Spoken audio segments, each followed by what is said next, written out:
Hello बच्चों। Hello students. I hope आप मेरे स्क्रीन यहाँ पर देख पा रहे होंगे कंप्यूटर पे। सो प्रीवियस क्लास में हमने डिस्कस करा some basic concepts related to trigonometry. त्रिकोणमिति में जो जो चीजें जरूरी थी, जैसा कि एक समकोण त्रिभुज क्या होता है, what do we mean by right angle triangle, and then we understood a theorem which is called as Pythagoras theorem. तो हमें पाइथागोरस थ्योरम भी पता लगी। पाइथागोरस थ्योरम, हिंदी में पाइथागोरस प्रमेय। पाइथागोरस थ्योरम क्या कहती है कि किसी भी राइट एंगल ट्रायंगल में, यानी किसी समकोण त्रिभुज में, जो उसका कर्ण होगा यानी हाइपोटेनस होगा, उसको मैं एच से लिख रहा हूँ, उसका स्क्वायर इक्वल टू परपेंडिकुलर का स्क्वायर यानी लंब का स्क्वायर प्लस आधार का स्क्वायर यानी बेस का स्क्वायर। फिर मैंने बताया कि अगर हमें यहाँ से परपेंडिकुलर निकालना हो तो परपेंडिकुलर क्या होता है, आधार कर्ण का स्क्वायर माइनस आधार का स्क्वायर। ठीक है, hypotenuse square minus base square. क्यों? क्योंकि हाइपोटेनस जो है, अगर मैं यहाँ पर ट्रायंगल बना दूं, एक समकोण त्रिभुज ट्रायंगल, मान लो ये एक ट्रायंगल है समकोण त्रिभुज, यहाँ पर मैंने 90 डिग्री का ए बी और सी, और ये ए, तो बी पर समकोण हमें दिख रहा है। ठीक है, ये हो गया हाइपोटेनस, ये हो गया बेस, ये हो गया परपेंडिकुलर। तो मैंने क्या बताया था कि जो ये हाइपोटेनस होगा ये हमेशा परपेंडिकुलर और बेस से बड़ा होगा। ठीक है, तो अगर हमें हाइपोटेनस दिया है और हमें परपेंडिकुलर निकालना है तो हम हाइपोटेनस से माइनस कर देंगे बेस को।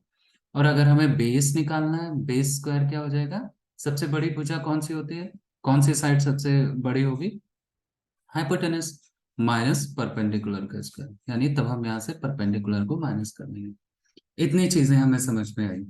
अब आज हम सीखेंगे इस सीरीज में, सेकेंड पार्ट में हम ये सीखेंगे कि how we can find trigonometric ratios.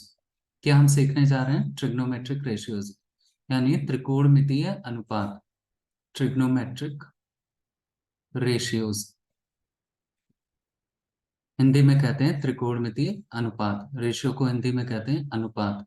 And trigonometry हमें पता है, ट्रिग्नोमेट्री त्रिकोणमितीय अनुपात। अब सबसे पहली बात, इसमें अनुपात क्या है या ratio, what do we mean by ratio.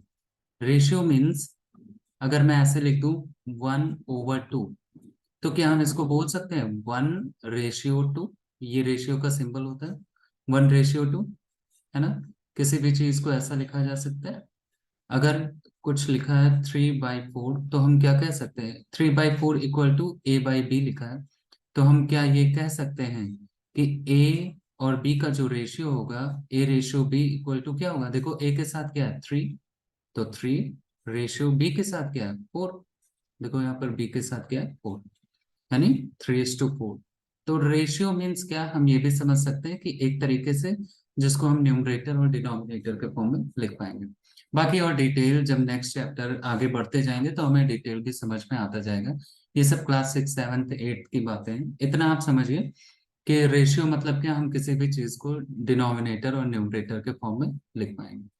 अब यहाँ पर हम कौन कौन से रेशियो की बात करेंगे, तो क्योंकि हम त्रिकोणमिति में हैं, कुछ चीजें हमें ध्यान रखनी है कि हम यहाँ पर किसकी बात करेंगे। जैसे मैं पहले एक ट्रिग्नोमेट्रिक, एक राइट एंगल ट्रायंगल बनाता हूँ। ठीक है, तो यहाँ पर मैं एक राइट एंगल ट्रायंगल ड्रॉ कर रहा हूँ। ठीक है,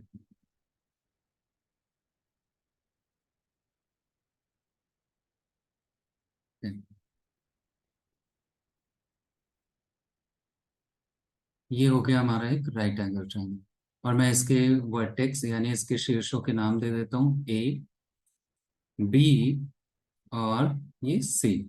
ठीक है, आप जो भी नाम लेना चाहें, कोई भी अल्फाबेट, ABCXYZ PQR, जो भी आपको अच्छा लगता हो, मैं ABC ही लेकर चलता हूँ। ठीक है, और यहाँ पर बी पर देखिए 90 डिग्री, बी पर क्या बन रहा है 90 डिग्री। अच्छा, यहाँ पर एक चीज और ध्यान रखने वाली बात है कि अगर त्रिभुज में एक कोण 90 का हो गया बेटा, तो ये दोनों कोण कैसे होंगे। ये तो हमें पता है त्रिभुज में कितने कोण होंगे, 3 कोण होंगे। कौन कौन से, एक तो ये जो बी पर बन गया, एक ए पर बन रहा है और एक सी पर बन रहा है। तो अगर मैं कह रहा हूं कि अगर ट्रायंगल में एक एंगल 90 डिग्री का हो गया तो बाकी दो एंगल कितने के होंगे, यानी मेरे कहने का मतलब अगर एक एंगल 90 डिग्री है तो रेस्ट टू एंगल का सम कितना होना चाहिए, 90 होना चाहिए, तभी तो 90 प्लस 90 क्या हो जाएगा, 180। क्योंकि हमें पता है sum of all the angle in a triangle, sum of all the angle in a triangle, all the angle in a triangle, sum of all the interior angle, okay, in a triangle. Wait, interior angle, अंतःकोण, ठीक, sum of all the angle in a triangle. मैं यहाँ पे ऐसे triangle बना देता हूँ, क्या होता है बेटा, 180 डिग्री, यानी sum of all the interior angle, यहाँ पे लिख देता हूँ इंटीरियर, अंतःकोणों का। हिंदी में इसको बोलते हैं त्रिभुज के तीनों अंतःकोणों का योग कितना होता है, 180 डिग्री। इंटीरियर आ रहे हैं, इंटीरियर, तो sum of all the angle in a triangle is 180 degree. That means त्रिभुज के तीनों अंतःकोणों का योग कितना होता है, 180 होता है।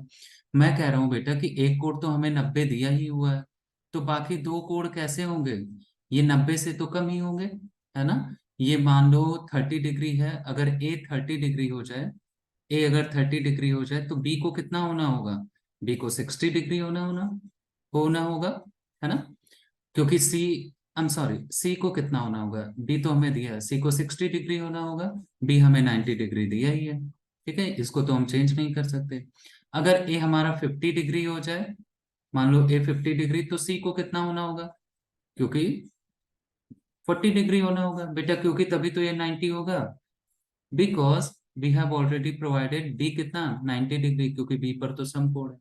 या फिर और मान ले, अगर ए 1 डिग्री है तो सी को कितना होना होगा, 89 डिग्री, तभी तो ये दोनों मिलके 90 होंगे, और बी तो हमें 90 दिया ही है, तभी तीनों को जोड़ेंगे तो कितना आ जाएगा, 180 आ जाएगा।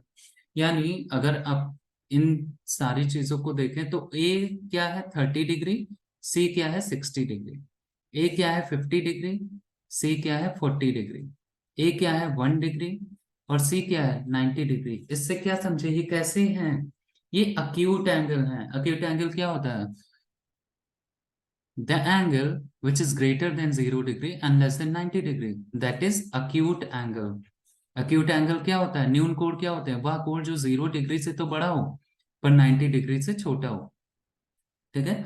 यानी ये बाकी सारे एंगल कैसे होंगे, अक्यूट एंगल, अक्यूट एंगल, न्यून कोण होंगे, ठीक है, क्योंकि एक तो समकोण हो गया, तो बाकी दोनों को कैसा होना होगा, अक्यूट एंगल होना होगा, न्यून कोण होना होगा। अदरवाइज अगर ये न्यून कोण नहीं होंगे तो त्रिभुज के तीनों कोणों का योग तो 180 होता है, वो उससे ज्यादा हो जाएगा।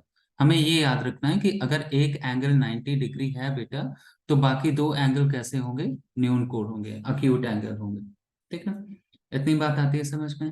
अब आगे बढ़ते हैं, इसमें कुछ चीजें हैं जो आपको ध्यान रखनी है। जैसे मैं फिर से एक ट्रायंगल ड्रॉ करता हूँ आप लोगों के लिए।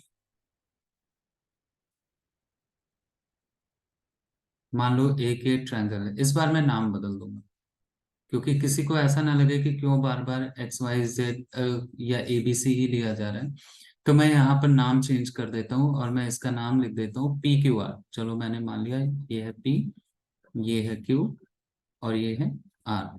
कोई बताएगा कि इसमें क्यू कितना है, क्यू कितना है बताओगे, तो क्यू है 90 डिग्री, क्योंकि क्यू पर क्या बन रहा है, समकोण। मैं बार बार 90 डिग्री यहाँ लिख दे रहा हूँ, लेकिन अगर ना लिखा रहे और ऐसे बना रहे तो इसका मतलब क्या, ये है 90 डिग्री। यानी पी और आर कैसे होंगे बेटा, वो न्यून कोण होंगे, अक्यूट एंगल होंगे। अगर इन पर कोई एंगल बनेगा तो वो एंगल कैसा होगा, अक्यूट एंगल होगा। अब अगर ये ट्रायंगल हमें दिया है, ठीक है, और हमें तो ये पता है कि क्यू आर क्या है, क्यू आर बेस है, ये तो बेस हो गया। पी क्यू क्या है, ये साइड क्या है, ये परपेंडिकुलर है, परपेंडिकुलर है। और पी आर ये साइड कैसी है, ये है हाइपोटेनस, हाइपोटेनस, ओके। अब अगर यहां पर मैंने एक एंगल ले लिया आर, ठीक है, आर, यानी आर एक अक्यूट एंगल होगा, तो आर क्या हो सकता है, 0 डिग्री हो सकता है, 30 डिग्री हो सकता है, 60 डिग्री हो सकता है, या 45 डिग्री हो सकता है, या 90 भी हो सकता है, 90 डिग्री हो सकता है, यानी इतने तक, इन्हीं के बीच में होगा अक्यूट एंगल, क्योंकि 0 से बड़ा हो और 90 डिग्री, या तो 0 हो, 0 से बड़ा हो या फिर 90 डिग्री का हो। ठीक है। अब अगर मैं यहाँ पर लिख दूं साइन, अच्छा अब हम बात कर रहे हैं ट्रिग्नोमेट्रिक रेशियोज। क्या हम बात कर रहे हैं? ट्रिग्नोमेट्रिक रेशियोज, त्रिकोणमितीय अनुपात की बात कर रहे हैं। ट्रिग्नोमेट्रिक रेशियोज, ट्रिग्नोमेट्रिक रेशियोज, त्रिकोणमितीय अनुपात। पहला, अगर ये एंगल कैसे कैसे लिखा जा सकता है? ये लिखा जा सकता है बेटा साइन आर, साइन आर, ये आपको ध्यान रखना है, साइन आर। अच्छा, साइन और आर के बीच मल्टीप्लिकेशन नहीं है, इनके बीच गुणे का निशान नहीं है, ये साइन आर ही पूरा लिखा जाएगा। साइन का मतलब कुछ नहीं होगा, साइन का मतलब कुछ नहीं होगा। साइन आर का मतलब क्या है कि हम यहां से इस एंगल को देख रहे हैं। कहां से देख रहे हैं? यहां से इस एंगल को देख रहे हैं। ठीक है, साइन आर। फिर क्या आता है? कॉस आर, कॉस आर हो सकता है, या फिर ये टैन आर हो सकता है, टैन आर। देखो साइन को अगर, इनका फुल फॉर्म होता है, साइन को अगर मैं लिखूं तो sine R, SINE, sine R. Cos क्या होता है? Cosine R, cosine R, cosine R, इतना जानने की जरूरत नहीं है। टैन क्या होता है बेटा? टेंजेंट, टेंजेंट, आप लोगों ने पढ़ा होगा सर्कल में टेंजेंट। ठीक है, चलो इतना नहीं जानते। फिर साइन का ऑपोजिट एक होता है कॉसेक आर। साइन का ऑपोजिट क्या होता है? Cosec R. अब क्योंकि यहाँ पर आर लिखा है तो मैं बार बार आर बोल रहा हूँ। कॉस का ऑपोजिट क्या होता है? सेक, तो सेक आर। और टैन का ऑपोजिट क्या होता है? कॉट, तो कॉट आर। हमें इनके ट्रिग्नोमेट्रिक रेशियोज देखने हैं कि ये क्या क्या होते हैं। तो हम क्या क्या पता करेंगे? साइन आर क्या होता है, कॉस आर क्या होता है, टेन आर क्या होता है, इन तीनों को पता कर लेंगे। फिर इनके उल्टे करते जाएंगे, साइन आर जो आया होगा उसको उलट देंगे तो हमें कॉसेक आर मिल जाएगा। कॉस आर जो आया होगा उसको हम उल्टा कर देंगे तो हमें सेक आर मिल जाएगा। और टैन आर जो आया होगा उसका उल्टा कर देंगे तो हमें क्या मिल जाएगा? Cot R. अब इसको मैं आगे ऐसे लिखता हूँ, यानी साइन आर इक्वल टू क्या हो जाएगा? 1 अपॉन कॉसेक आर। मैंने क्या कहा? कॉसेक को उलट दो। ठीक है, या फिर कॉसेक आर यहां से क्या हो जाएगा? कॉसेक आर किसका उल्टा होता है? साइन का, तो ये कितना हो जाएगा? 1 अपॉन सेक आर। और मैं फिर बोल रहा हूं कि यहाँ पे साइन और आर के बीच में मल्टीप्लिकेशन नहीं है, ये एक साथ ही लिखे जाएंगे। ये मत सोचना कि साइन और आर को अलग अलग लिख सकते हैं, एक साथ। ये आर कुछ भी हो सकता है, एनी अल्फाबेट, ABCDEFGH से लेके जेड तक कुछ भी हो सकता है। या फिर कई बार हम थीटा भी यूज करते हैं, थीटा, इसको बोलते हैं थीटा, थीटा, हिंदी में ऐसे लिखेंगे थीटा। ठीक है, अच्छा फिर मैंने क्या बताया? कॉस आर, कॉस आर किसका उल्टा होता है? कॉस आर का उल्टा क्या होगा? सेक आर। तो अगर सेक आर निकालेंगे तो सेक आर कैसे मिलेगा? अगर हम कॉस आर को उलट दें, 1 अपॉन कॉस आर, ये ध्यान रखना है आपको। फिर टैन, टैन आर क्या होता है? 1 upon cot R, 1 upon cot R, cot R. और कॉट आर अगर हमें पता करना होगा तो वो कैसे आएगा? कॉट आर टैन का उल्टा हो जाएगा, 1 अपॉन टैन। ठीक है, और एक चीज और ध्यान रखनी है, इंपॉर्टेंट बात, टैन ए बोले या टैन आर बोले, क्योंकि मैंने आर लिख दिया था, तो टैन आर क्या होता है? Sine R upon cos R, sine R upon cos R. तो अगर हमें साइन आर की वैल्यू पता चल जाए, कॉस आर की वैल्यू पता चल जाए और ऐसे रख दें, तो ये क्या हो जाएगा? Sine R upon cos R, tan R. और हमें पता है टैन का उल्टा क्या होता है बेटा? कॉट। तो कॉट आर क्या हो जाएगा? जो टैन आया है उसको उलट दो, इसको उलट दो, यानी यहाँ पे जो न्यूमरेटर है उसको डिनोमिनेटर बना दो, और जो डिनोमिनेटर है उसको न्यूमरेटर बना दो। इसको उल्टेंगे तो क्या हो जाएगा? कॉस आर यहाँ पर डिनोमिनेटर में है, तो यहाँ जाके क्या हो जाएगा? न्यूमरेटर में cos R upon sine R, numerator में, तो यहाँ पे आके डिनोमिनेटर में आ जाएगा साइन आर। तो कहने का मतलब, उलटने का मतलब क्या? जो अंश में था उसको हर में बदल दिया, जो हर में था उसको अंश में बदल दिया। इतनी चीजें आपको जानने की जरूरत है, जिसमें साइन आर किसका उल्टा हो गया? 1 अपॉन कॉसेक आर का। कॉसेक आर किसका उल्टा हो जाएगा? साइन, आई एम सॉरी, ये हो जाएगा साइन आर बेटा, सॉरी, साइन का उल्टा होता है। कॉस आर किसका उल्टा होगा? सेक का, तो सेक का उल्टा क्या हो जाएगा? Cos R. टैन आर किसका उल्टा होता है? कॉट का, तो कॉट किसका उल्टा हो जाएगा? टैन का। tan को एक और formula sine R upon cos R से भी लिखते हैं, और कॉट आर क्या होता है, cos R upon sine R, क्योंकि कॉट आर tan आर का उल्टा होता है। इसका प्रूफ भी कर सकते हैं पर इतना जरूरी नहीं है, अभी बस इतनी जानने वाली बातें हैं, ठीक है।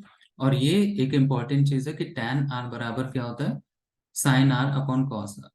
आर से कंफ्यूज ना हो, अगर मैं tan ए लिख दूं, tan ए बराबर क्या हो जाएगा, बिल्कुल same sign A upon cos A, sign A upon cos A, ठीक है।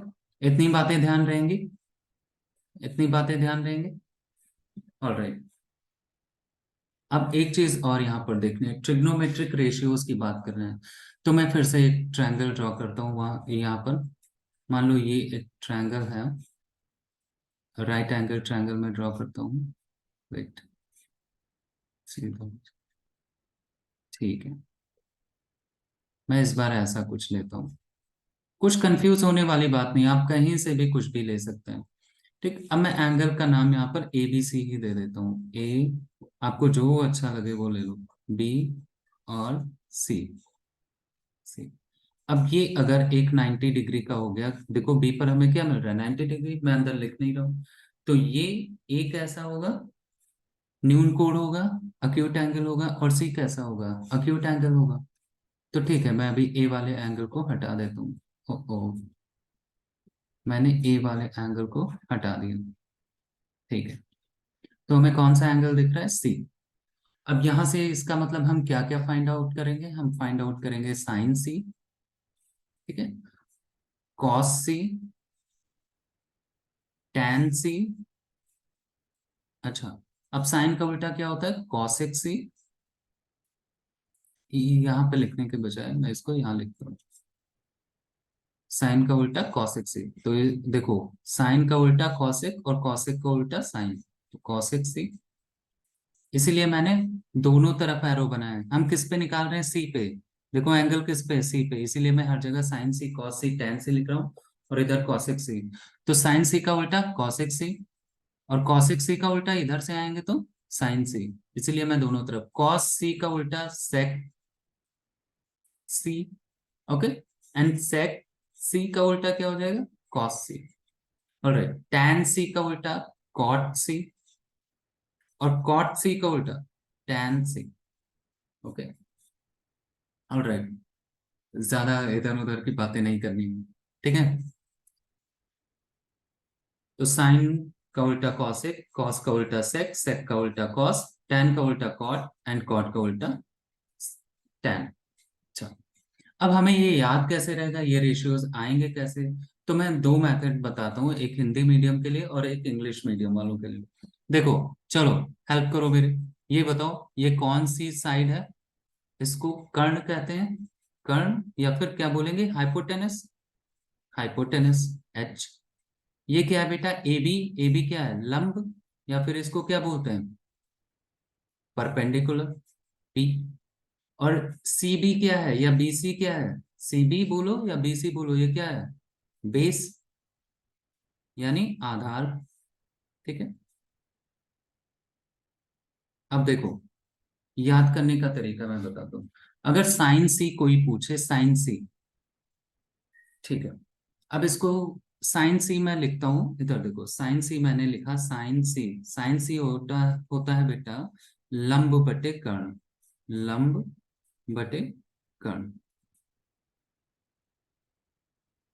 चलो अब मैं पहले याद करने का तरीका बता देता हूँ, फिर आगे बढ़ते हैं। देखो, ऐसे लिखो, sine, S for sine, C for cos, T for tan, sine cos tan, T for tan. ये हिंदी मीडियम के लिए बता रहा हूँ, हिंदी मीडियम के लिए ऐसे याद रखो, L A L, Lal, Lal, upon, मैं अपॉन ऐसे लगा देता हूं, अपॉन के, के ए। हमारे टीचर ने हमें बताया था लाल बटे कका, जैसे काका होता है, लाल तो हमें पता है रेड, कका, कका, का, का, ए, कका, लाल बटे कका। एल क्या हो जाएगा, लंब, के क्या हो जाएगा, कर्ण। ए क्या हो जाएगा आधार, क्या क्या, के क्या हो जाएगा कर्ण, एल क्या हो गया लंब, ए क्या हो गया आधार। अब देखो कैसे समझेंगे इसको। साइन क्या हो जाएगा, साइन अगर कोई पूछे तो एल अपॉन के, यानी लंब बटे कर्ण। देखो मैंने वही तो लिखा है, लंब बटे कर्ण। साइन क्या हो जाएगा, लंब बटे कर्ण। तो साइन का उल्टा क्या होता है बेटा, कॉसेक, कॉसेक सी। इसको उलट दो तो कॉसेक क्या हो जाएगा, कर्ण बटे लंब, यानी कर्ण बटे लंब, कर्ण बटे लंब, उलट दिया। अब ये तो हिंदी मीडियम की बात हो गई, अब इंग्लिश मीडियम वालों के लिए भी जरूरी है। तो देखो, पंडित बद्री प्रसाद हरि हरि बोल सोना चांदी तोल। पंडित बद्री प्रसाद हरि हरि बोल सोना चांदी तोल। अब देखो यहां पर कैसे समझना है इसे। ये हो गया साइन, कॉस, टैन, यहां पर अपॉन लगा दो। साइन क्या हो जाएगा, परपेंडिकुलर अपॉन हाइपोटेनस। देखो लंब क्या होता है, परपेंडिकुलर अपॉन कर्ण हाइपोटेनस। अब इसको उलट दो बेटा, कॉसेक क्या हो जाएगा, इसका उल्टा, यानी हाइपोटेनस अपॉन परपेंडिकुलर। यही बात समझ में। चलो नेक्स्ट पे जाते हैं। अगर हमसे कोई बोले कॉस सी क्या हो जाएगा, तो कॉस सी क्या हो जाएगा, यहां से देखो फिर से आते हैं, मैं यहीं पर लिख देता हूं, या चलो पीछे ही आ जाते हैं। देखो कॉस सी क्या हो जाएगा, कॉस, सी फॉर कॉस, यहाँ पे लिख देता हूँ कॉस। ये क्या हो गया साइन, ये क्या हो गया टैन। ठीक है, sine, S for sine, C for cos and T for tan. तो कॉस हिंदी मीडियम वाले क्या बताएंगे, आधार बटे कर्ण। इंग्लिश वाले क्या बताएंगे, बेस अपॉन हाइपोटेनस। यानी कॉस क्या हो गया, base upon hypotenuse, base upon hypotenuse, यानी आधार बटे कर्ण। तो कॉस का उल्टा क्या हो जाएगा, सेक। इसको उलट देंगे तो क्या हो जाएगा, कर्ण बटे आधार, कर्ण बटे आधार। टैन क्या होता है, टैन सी क्या आ जाएगा बेटा, देखो टैन, फिर से पीछे चलते हैं, टैन क्या हो जाएगा, लंब बटे आधार, लंब यानी perpendicular upon base, perpendicular upon base, तो P अपॉन B। तो यहां से कॉट सी क्या हो जाएगा, cot C base upon perpendicular, base upon perpendicular. अब पीछे आते हैं, यहां पर देखो इस ट्रायंगल में साइन सी क्या है, लंब बटे कर्ण, यानी परपेंडिकुलर अपॉन हाइपोटेन्यूज। तो बेटा यहाँ पे परपेंडिकुलर क्या है, कौन सी साइड है, ए बी। ये लिख सकते हैं ए बी अपॉन कर्ण क्या है, A C, A B upon A सी। बेटा परपेंडिकुलर क्या है, परपेंडिकुलर है ए बी, ए बी, और हाइपोटेन्यूज क्या है, A C. So can be write A B upon A C, correct. और कॉसेक सी, इसको उलट देंगे तो क्या हो जाएगा, A C upon A B. Otherwise आप देख सकते हैं हाइपोटेनस क्या है बेटा, हाइपोटेनस है ए सी या सी ए, अपॉन परपेंडिकुलर क्या है, ए बी या बी ए, राइट। अब आते हैं कॉस सी, क्या है, base upon hypotenuse, base upon hypotenuse. तो बेस क्या है, बी सी या सी बी, और हाइपोटेनस क्या है, ए सी या सी ए। तो ये है B C upon A C. अब इसको उलट देते हैं तो ये क्या हो जाएगा, ए सी अपॉन बी सी, उस ट्रायंगल में। अब tan perpendicular upon base, perpendicular क्या है बेटा, ए बी बोलो या बी ए बोलो, ए बी अपॉन बेस क्या है, सी बी या बी सी। तो A B upon B C, tan क्या हो गया, A B upon B C. या फिर इसको उलट दें तो क्या हो जाएगा, B C upon A B. ठीक है। और एक बात मैंने क्या बताया था, टैन, अब यहाँ पर सी की बात कर रहे हैं, क्या हो जाएगा, साइन सी अपॉन कॉस सी, साइन सी अपॉन कॉस सी। और साइन सी क्या आया है हमारा, साइन सी देखो बेटा, साइन सी क्या आया था यहाँ पर, A B upon A C, C, A B upon A C. तो हम यहाँ पर लिख देते हैं A B upon A C, sine C की जगह क्या लिख सकते हैं, A B upon A C, whole divided by cos C. Cos C कितना है बेटा, B C upon A C, B C upon A C. अब इस वाले फ्रैक्शन को अगर ऊपर भेजेंगे तो क्या हो जाएगा, ये क्या हो जाएगा, A B upon A C, तो ऐसे ही रहेगा ए बी अपॉन ए सी, और ये वाली भिन्न ऊपर जाके मल्टीप्लिकेशन में हो जाएगी ये वाली फ्रैक्शन, और जो न्यूमरेटर है वो डिनोमिनेटर बन जाएगा, और जो डिनोमिनेटर है वो न्यूमरेटर। यहाँ पर डिनोमिनेटर क्या है, ए सी, तो ये न्यूमरेटर हो गया, और न्यूमरेटर क्या है, बी सी, ये क्या हो जाएगा, डिनोमिनेटर, ए सी से ए सी कैंसिल आउट, तो क्या आ जाएगा, A B upon A C, A B upon B C, sorry A B upon B C, तो tan सी बराबर क्या आ गया, A B upon B C. तो आप यहां से भी देख सकते हैं, यहाँ पर क्या आया था, tan सी आया था ना, A B upon B C, और मैंने इस वाले फॉर्मूले से भी प्रूव कर दिया। ठीक है, तो ये हो गए हमारे ट्रिग्नोमेट्रिक रेशियोज। अब इस वीडियो को और लंबा नहीं करते हैं, आपको ये क्लास रिवाइज करनी है, जहां पे कोई डाउट हो पूछो। नेक्स्ट क्लास में हम एक्सरसाइज 8.1 के सारे क्वेश्चंस करेंगे। ठीक है, all right, so will meet in the next class, और कहीं पर कोई डाउट आए तो पूछ सकते हो। ठीक है, चलो बाय।